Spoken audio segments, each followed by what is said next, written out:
this is the behind the scenes from episode 108. We were talking about the moral imperative of writers and whether or not you have a moral obligation to present better morals if you're trying to influence people, or whether or not you're being held responsible for influencing them.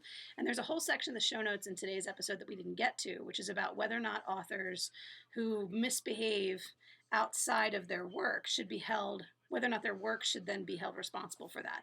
In which case, say a writer is a jerk, he's sexually harassed, agents or publishers or whatever, and his book gets pulled off the shelf.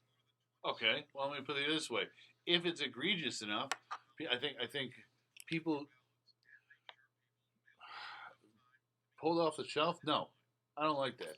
I think if it's bad enough, people won't buy his work. They won't buy it. Right, you cash that's what they call dollar votes.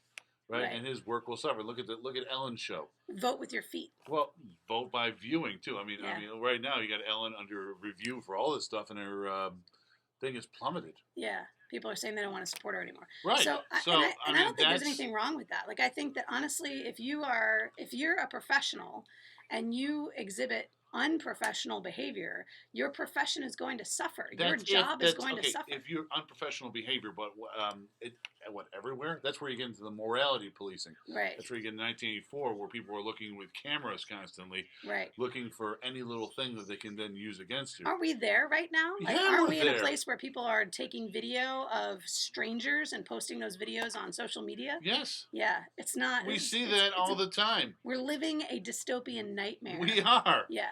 And we're doing it to each other, and half of them are just doing it to, destroy someone else for fun. Yeah, and it's this weird sort of cannibalization of others, as if I hold you up as being immoral, that must make me a more moral person. But right.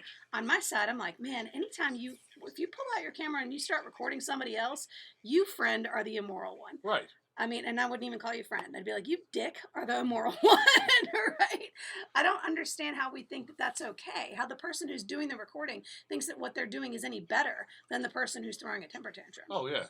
Yeah. I'm frustrated by that.